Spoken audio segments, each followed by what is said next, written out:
material, so I will tell you exactly how my dad describes my act. He says, she's like Al Murray with a minge and a wasting disease. He's just, he's really polite like that. But the reason he describes me like that is because my material used to be utter filth.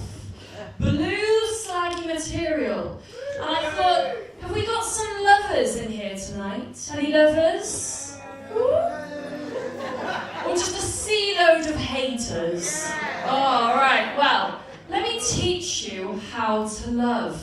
I'm going to share with you a love poem. But I am very aware that there are 2 children in the audience, so I'm going to put a disclaimer on the material. Okay, we'll go for it. This poem is all about being ejaculated on. And I'm going to let that silence fall. This, children, is how not to make babies.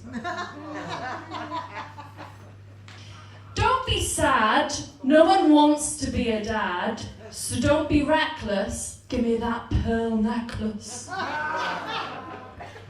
Do the deed, just don't plant that seed. Nothing I wouldn't do for that salty residue, but it ain't worth the trip if I ain't gonna have that drip.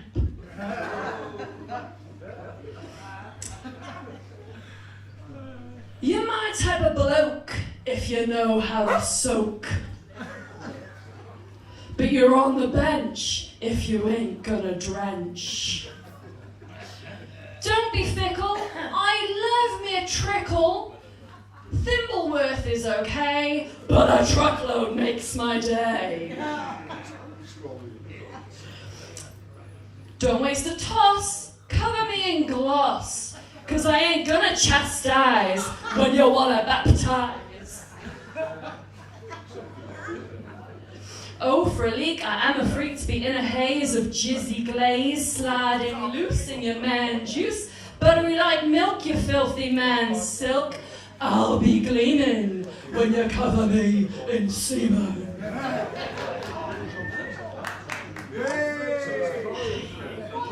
I know, I've got an English degree, you can smell it. We'll stop it there. It actually goes on for about 3 more stanzas. But a verse. 3 more verses. But ladies and gents, I stopped doing all that material one day because does anyone want to guess what I do for a day job? I'll be very specific, sir.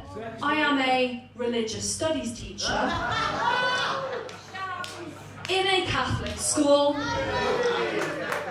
that has been put in charge of the sex ed curriculum.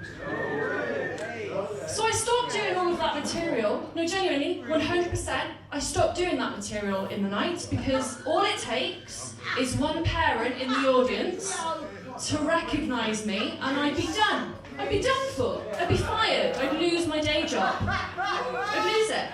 So I stopped doing that material, but I thought, you know what?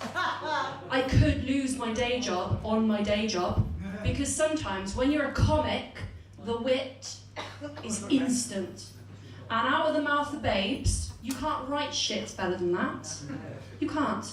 I was teaching a very detailed sex ed class, and a 14-year-old girl interrupted me and said, "Excuse me, miss, I just want to say that I would really like a bloke with a deliciously huge cock." I thought, oh my God, but I'm a professional. I took her down a peg or two. I thought, do you know what? We're going to school this girl, because it's not size that matters, it's what you do with it. But madam, the comic in me straight away said to her, "Ha! Get in the bloody queue." And the other thing that struck me the other day, I was teaching an enthralling Catholicism class, and bless him, one of my cooks in Bath boys, Rodri interrupts, and he says, Miss, I'm really confused though, I'm very confused. If monks don't have sex, how do we like get new monks? It's a real head scratcher, that one is, Rodri. That's a real head scratcher because, you know, it's a shame that the Vatican have closed down their breeding program. It's always been Friar Tuck, not Friar Thuck. I don't know what to say to. So I stopped doing all of that material, and recently I've started doing things that are more personal and about my actual life, not just my slutty behaviour, Martin. So, I'm going to level with you. Today's a bit of a depressing day because this week my grandmother died. It's alright, I've been doing comedy 6 years, she dies every week. But she was a proper Welsh nana. She was a proper Welsh nan, and she was from Merthyr. Truth be told, people called her Granny Gurnos. Yeah. Oh yeah, I've got twin uncles that are bald as hell. People call them the Valley Mitchell brothers. Do you know what I mean? Like they are... Anyway, she died, and my family put me in charge of the will. I was the executor of this will, Granny Gurnos. And you know what that meant, ladies and gents? In this will, I went through it with a tooth comb. I've searched it. I was competing with about 1,000 uncles, you know, 2,000 aunties, 10,000 grandchildren. The only thing I actually got in this will was a Toby jug and a well-meaning hug off the bailiff. Absolutely, madam, absolutely. And I thought, you know, I've got to be more honest with audience members. So the other honest thing I'm going to talk about is my fella, my bloke. I'm dating a Newport bloke. Oh, no, look, honestly, we are worlds apart, right? I went to university, got a first-class honours degree in 3 fucking subjects, borrowed middle class for a while, didn't I? Yeah? My bloke is proper Newport, which means he's got 16 convictions to his name. And I just, the voice, the accent, oh. I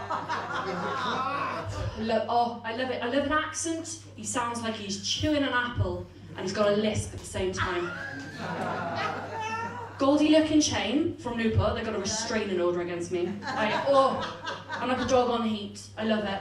And I'll tell you a little story about him. We went out for a very posh meal, right? We went out for a very posh meal in a place called the Ivy Asia in Cardiff.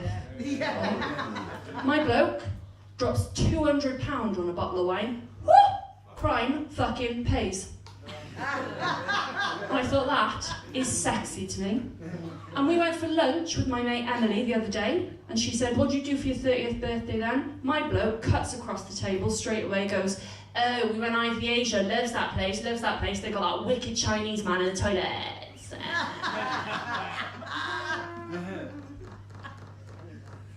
I ain't got a clue. I said, what? He doubles down, he repeats himself. "Yeah, we went Ivy Asia, loves that place, they got that wicked Chinese man in the toilet." I'm looking at Emily, she's looking at me. I don't know what we should do. Like, are they allowed Chinese toilet attacks? Should we be ringing Amnesty International? I don't understand. But the penny dropped, madam, the penny dropped. I said, "Emily, I am so sorry. He means a statue of Buddha." Love him. We should bring back the word simple, yeah? I love my book. I love it. He's just, because he's simple, he likes what he likes, he's great, you know?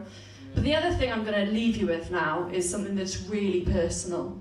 I have applied for a TV programme. It's called Embarrassing Bodies. Anyone? We're aware of that, Embarrassing Bodies. Yeah? Okay. Well, this is it, sir.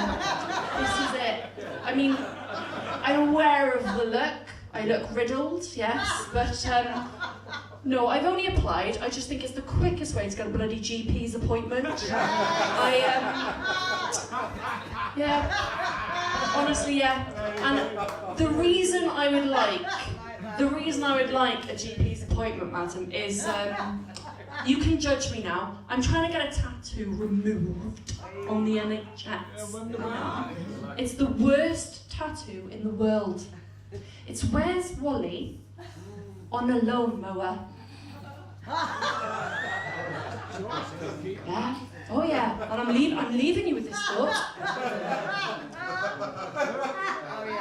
Madam. Yeah. Well, but it is. I'll cut you there. It is in a classic place. But I've got a question. How big does that need to be? How big does it need to be? You're clearly friends with my tattoo artist. I was 18 years old, walked in, and I said, I love this. He drew it up. He said, I've had to do it big to get the detail. What the fuck? Oh yeah. Because he'd heard that I wanted Where's Wally from that famous child book series, Where's Wally? Oh Jesus fucking Christ, there he is. So what we're going to do now? In winter, there's far more admin. But I'm gonna show you. You're gonna clap, and I'm gonna run away. Bob's gonna come on. Sound good? All right. Oh yeah. Happy anniversary.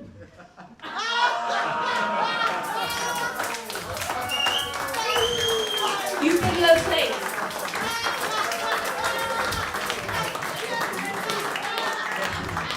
Ladies and gentlemen,